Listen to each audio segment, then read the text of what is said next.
Dans le précédent volet de notre application des tirages des lotos, nous avons réussi à calculer les fréquences des numéros appelés au moment de leur sortie.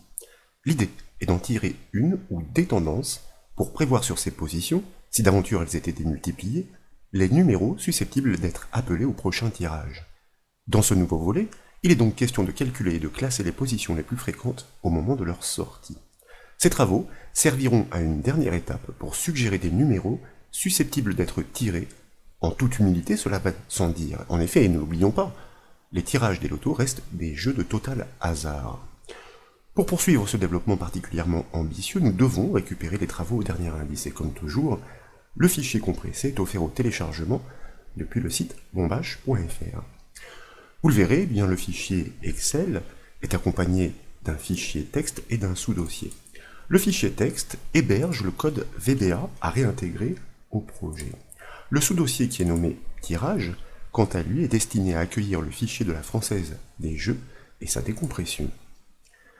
Pour débuter, je vous invite maintenant à double-cliquer sur le fichier du classeur pour l'ouvrir dans Excel. Et comme vous pouvez le voir, nous débouchons sur la dernière feuille de ce classeur, celle qui nous intéresse. Elle est nommée Stats sortie.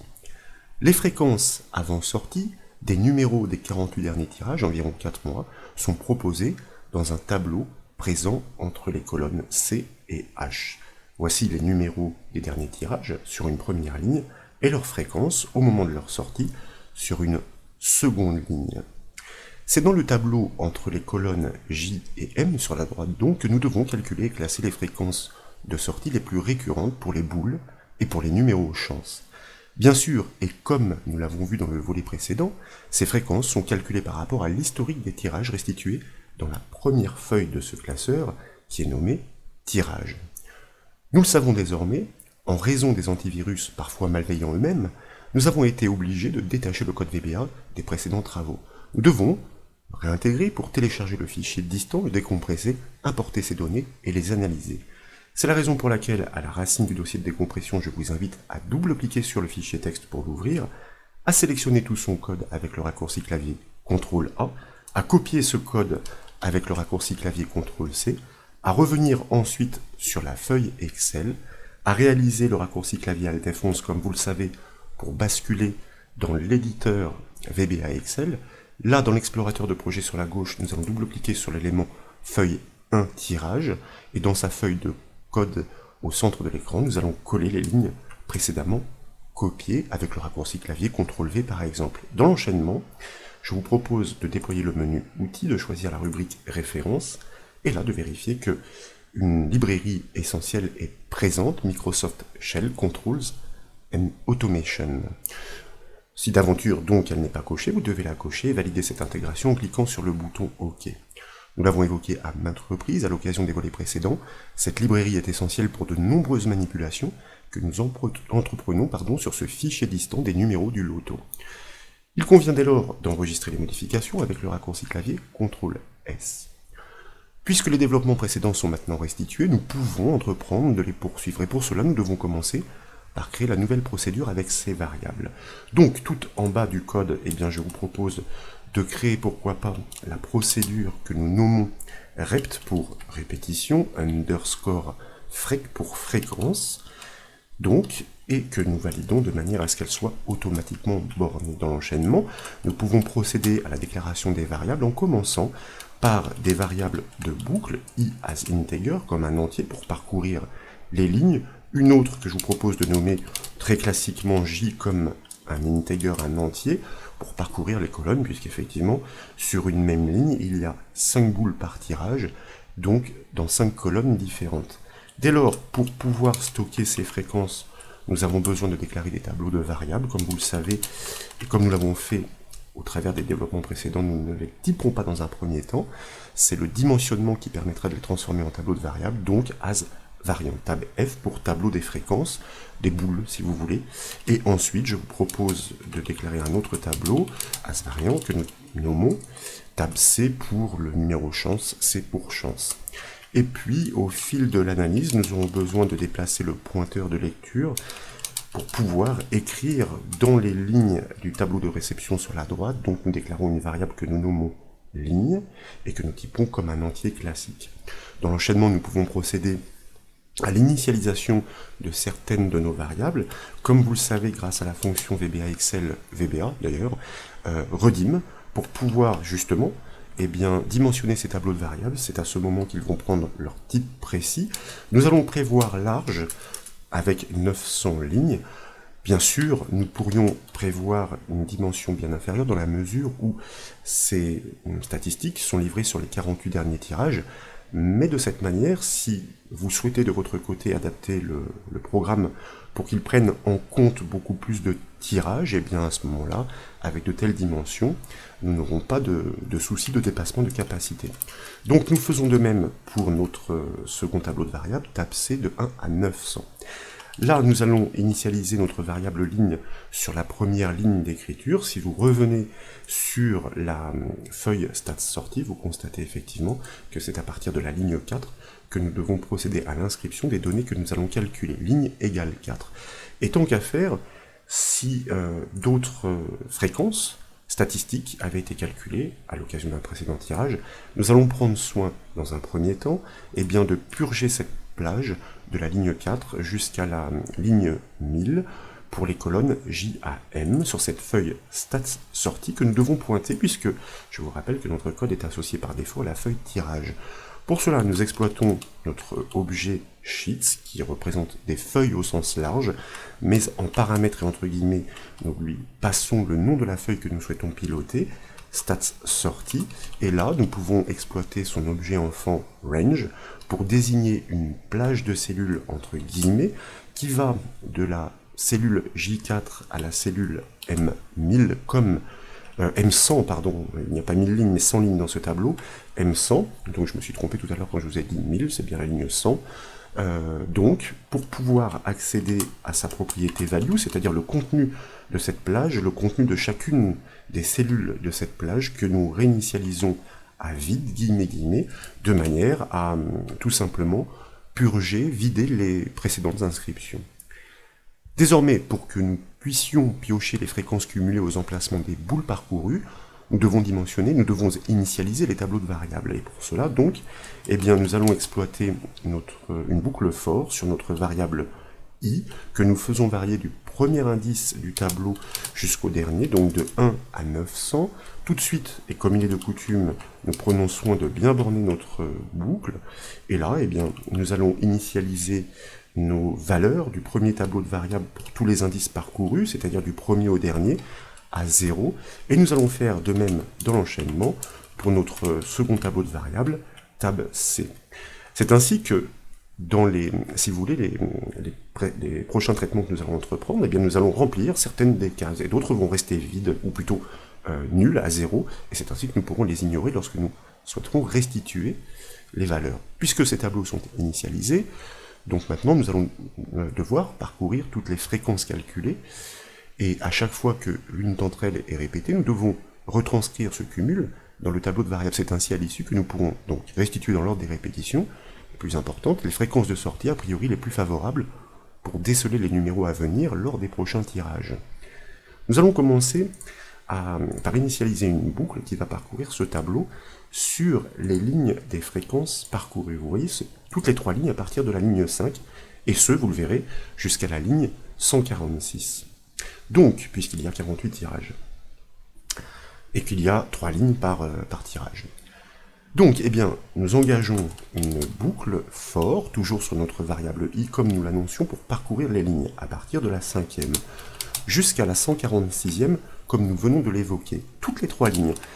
Et là, nous allons utiliser un opérateur qui est tout à fait intéressant, qui est assez rare, step 3, ça veut dire que, nous allons passer de la ligne 5 à la ligne 8, etc., enfin, nous allons sauter à chaque fois 3 lignes, voyez-vous ici, nous sommes à la ligne 5, nous basculons sur la ligne 8, et puis nous sautons sur la ligne 11, etc., grâce au step que nous sommes en train d'initialiser ici. Nous bornons bien notre boucle for, donc ici, nous parcourons toutes les lignes, des fréquences. Pour chaque ligne, nous devons récupérer les fréquences de chaque boule, donc nous devons parcourir, pour chaque ligne, les colonnes de la C à la G dans un premier temps, puisque là il s'agit du numéro chance, donc de la 3e à la 7e. Nous imbriquons donc une autre boucle for dans notre première boucle, pour faire varier les indices de colonne du 3e au 7e, nous bornons tout de suite notre seconde boucle for. Nous pointons bien sur notre feuille stats sortie, donc je récupère ici un bout d'instruction, de manière à pouvoir pointer sur la cellule en cours d'analyse pour la ligne en cours et pour la colonne en cours, indice I et J, point value pour accéder à son contenu, de manière à dire que ce numéro, à chaque fois qu'il est rencontré, donc sur l'indice qui correspond au numéro de cette boule dans le tableau de variables, eh bien nous devons cumuler sa valeur, sa fréquence. Donc nous pointons sur notre tableau tab F, et pour cette même cellule, donc le numéro de la boule, cells, j'aurais dû d'ailleurs recopier cette instruction, cells I, J, point value, donc là nous rentrons, si vous voulez, à l'indice du numéro de la boule, eh bien la fréquence de notre tableau de variables sur cet indice incrémenté, puisque le numéro, à chaque fois qu'il est rencontré, eh bien, se répète. Donc nous devons cumuler. Nous pouvons ensuite faire de même, bien sûr, pour notre tableau de variables des numéros chance, sauf que cette incrémentation ne peut pas intervenir dans la double boucle, puisqu'en l'occurrence, le numéro chance, lui, est sur une colonne unique, la 8e. Donc, eh bien ici, nous allons tout simplement incrémenter notre tableau, effectivement. Alors je m'aperçois ici, voyez-vous, que j'ai oublié quelque chose tout de même, puisque en l'occurrence c'est pas la cellule qui est affectée, hein, c'est l'indice du tableau de variables correspondante à la valeur de la boule qui est en cours de lecture, qui doit prendre sa propre valeur à incrémenter. Alors je ne sais pas pourquoi j'ai oublié, mais c'est un fait. C'était une omission de ma part. Et nous faisons donc de même pour le tableau des numéros chance, donc sur le tableau qui est nommé tab C, pour la ligne en cours, oui, donc de la fréquence, mais sur la colonne 8, c'est-à-dire la colonne des numéros chance, nous lui passons la même valeur que celle qu'il portait jusqu'à maintenant, plus 1, signifiant que ce numéro a déjà été rencontré, donc nous incrémentons sa fréquence. Donc, grâce à cette première double boucle, nous en savons déjà assez pour restituer les répétitions des fréquences des boules dans le second tableau pour les colonnes J et K, soit 10 et 11. Donc, les fréquences des boules, donc nous revenons sur la feuille, entre les colonnes J et K, 10 et 11, si nous exploitons notre objet cells. C'est la raison pour laquelle, eh bien, nous engageons encore une boucle, vous voyez qu'elles sont précieuses, sur l'ensemble des indices de notre tableau de variables, donc de 1 à 900, nous bornons tout de suite notre boucle for, et là, voyez-vous, eh bien, grâce à la petite astuce de l'initialisation des valeurs à 0, tant que nous rencontrons des valeurs qui n'ont pas bougé, c'est-à-dire qui sont à 0, nous devons les ignorer. Dans le cas contraire, c'est-à-dire lorsque eh bien, la valeur portée par le tableau de variables à l'indice i est bien différente de 0, cela signifie qu'il y a bien une fréquence qui a été calculée, qui a été cumulée. Nous bornons tout de suite notre instruction conditionnelle, de manière à pouvoir pointer sur les colonnes 10 et 11 de notre feuille stats sortie. Donc tant qu'à faire ici, je vais prélever une instruction existante. Il s'agit bien sûr de l'adapter correctement. Et bien ici, nous allons exploiter notre variable ligne qu'il nous faudra incrémenter, qui part de l'indice 4, c'est-à-dire la première ligne de ce tableau de restitution, pour la colonne 10. Quelle est la valeur donc de cette cellule? Il s'agit du numéro de la boule, donc en l'occurrence de l'indice de notre tableau de variables tel que nous l'avons construit. Et ensuite, eh bien, nous devons en regard, en colonne 11, donc, inscrire sa fréquence. À cet indice-là, sa fréquence est renvoyée effectivement par la valeur portée par ce tableau de variables, donc tab F de I. N'oublions pas, bien sûr, de pointer ensuite sur la ligne suivante, car nous sommes dans une boucle qui fait varier un indice. Cet indice consiste à passer en revue toutes les positions, toutes les valeurs portées par le tableau de variables. Et à chaque fois que le test répond favorablement, nous inscrivons sur la ligne en cours la boule et sa fréquence. Et donc, pour pouvoir inscrire les suivantes, il faut bien se positionner sur la ligne suivante, la ligne 5, la ligne 6, etc. Pour les numéros chance, maintenant que le tableau de variables a été enrichi, le principe est exactement le même. Donc ici, je vais me permettre de prélever cette boucle for. Nous pensons tout de même à bien réinitialiser la valeur de la variable ligne sur l'indice 4, puisque nous l'avons fait varier précédemment. Et ensuite, nous repartons avec une boucle for qui fait varier tous les indices du premier au dernier pour notre tableau des numéros chance, c'est-à-dire tab C, tant que ces valeurs ne sont pas nulles. Nous savons qu'il y a des données à restituer en colonne 12 et 13 pour le numéro, donc à l'indice i du tableau de variables, et la valeur qu'il porte à cet indice, donc tab C de i. Et là encore, nous incrémentons dans l'enchaînement notre variable ligne pour bien nous positionner sur la rangée suivante. Enfin, et pour une interprétation aisée des résultats, nous devons trier les données des tableaux ainsi construits de manière à trier les répétitions de la plus forte à la plus faible. C'est ainsi que nous pourrons voir si des tendances se dégagent. Et pour ça, c'est un code classique que nous avons déjà utilisé à maintes reprises, notamment à l'occasion des volets précédents. Donc, nous allons simplement répliquer ces notions. Nous pointons sur la feuille stats sortie, nous exploitons la méthode sort avec sa propriété sort field dans un premier temps pour descendre jusqu'à la méthode clear. Pourquoi? Tout simplement pour, on va dire, effacer les précédentes préférences de tri, si d'aventure elles existaient avant d'engager un nouveau tri. De nouveau donc sur notre feuille, alors ici voyez-vous, je ne vais pas m'embêter, je vais récupérer un bout d'instruction précédent, comme ça nous allons aller plus vite. Nous exploitons dans l'enchaînement la méthode add, tout simplement pour ajouter, pour définir une clé de tri, c'est-à-dire une priorité, car nous souhaitons trier le tableau en fonction des fréquences de sortie, et pas sur les numéros des boules. Donc nous devons pointer dans un premier temps, non pas sur la colonne J, mais sur la colonne K.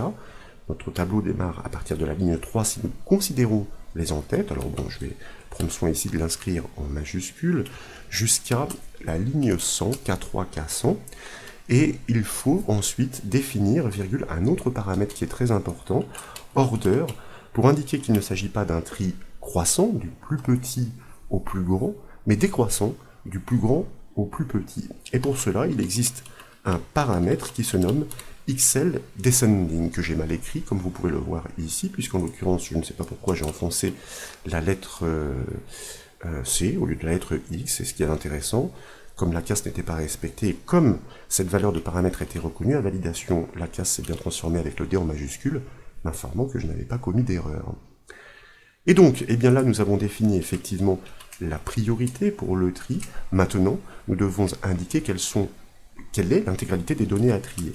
Pour cela, nous allons utiliser un bloc with, de manière à ne pas répéter à chaque fois la feuille et sa méthode, sheets stat sortie.sort.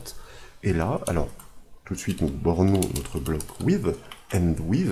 Là, nous allons exploiter sa méthode setRange, qui porte bien son nom. Elle permet de définir quelle est la plage complète du tableau à trier en tenant compte de cette priorité sur les fréquences. Cette fois, nous partons bien de la cellule J3 pour considérer le titre, jusqu'à la cellule K100, donc entre guillemets, entre parenthèses et entre guillemets.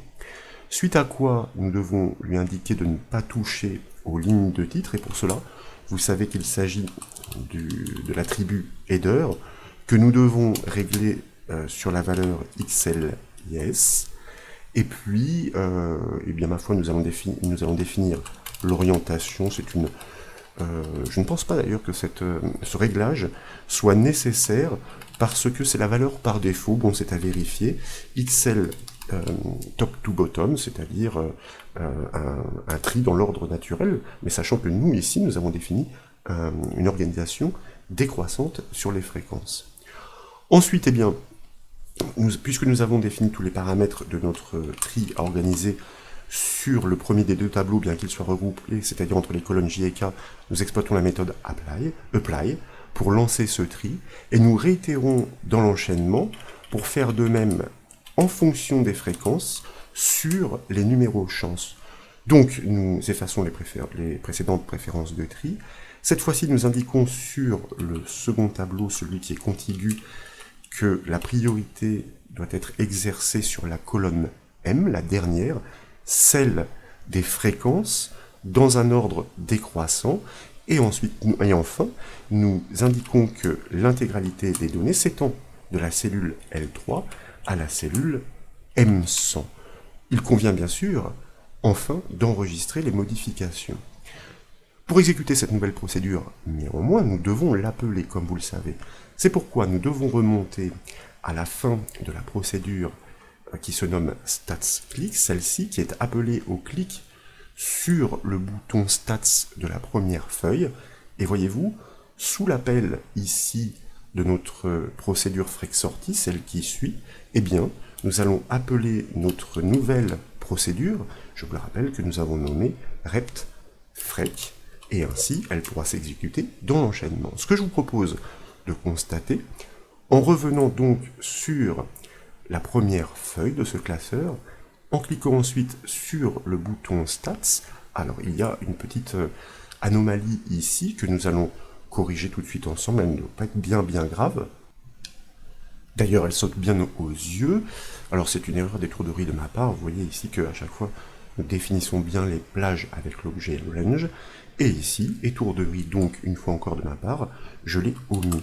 Donc, eh bien, nous corrigeons ce problème qui forcément est dupliqué dans la mesure où j'avais réalisé un copier-coller pour ces instructions, et puis nous allons de nouveau tester le code, et nous revenons sur notre feuille tirage, nous cliquons sur notre bouton Stats. À l'issue du traitement, vous le savez, la main est rendue à la feuille fréquence. Nous accédons maintenant à notre feuille Stats sortie pour constater eh bien, que toutes les fréquences les plus souvent répétées sont bien triées dans l'ordre décroissant. Par exemple, à 19 reprises, des numéros qui étaient situés, qui avaient déjà été appelés 34 fois au moment où ils ont été de nouveau appelés, eh bien cette séquence s'est produite à 19 reprises. Et puis vous voyez qu'après, nous descendons énormément. Ça veut dire qu'il y a vraisemblablement des fréquences de répétition qui seraient à ignorer. D'ailleurs, nous n'avons pas besoin d'aller bien bas. Constatez que par exemple, entre la position 31 au moment du tirage et la position 34, il y a quand même un delta de cette unité, et puis nous pouvons aussi déceler des tendances assez parlantes sur les fréquences au moment de l'appel des numéros chance. Lorsqu'ils ont été tirés, ça veut dire que vraisemblablement il faudrait pouvoir pointer sur ces fréquences relativement hautes pour pouvoir choisir parmi les numéros chance celui qui aurait le plus de chances précisément à être appelé. Bref, ce sont des tendances que nous viserons à exploiter dans le dernier volet, le volet suivant, de manière, voyez-vous, sur cette feuille fréquence, à proposer eh bien, des numéros qui parfois dépasseront les 6. Pourquoi? Eh bien tout simplement parce que lorsqu'on arrivera au 6e, nous constaterons que le 7e, le 8e, le 9e proposent exactement les mêmes fréquences de sortie. Voyez-vous ici la répétition des fréquences 35 au moment de l'appel. Et pour les numéros chance, alors dans certains cas, il y aura un choix manuel qui restera à faire, et dans d'autres cas, nous le verrons, eh bien, notre logiciel nous proposera strictement 6 numéros et seulement un numéro chance. Voilà donc pour cet avant-dernier volet, j'espère que ce développement vous a plu. Si c'est le cas comme toujours, je compte sur vous pour mettre un petit j'aime à la vidéo, et comme vous le savez, vous pouvez retrouver toutes les formations, tous les développements et toutes les astuces sur le site bombache.fr. Je vous remercie.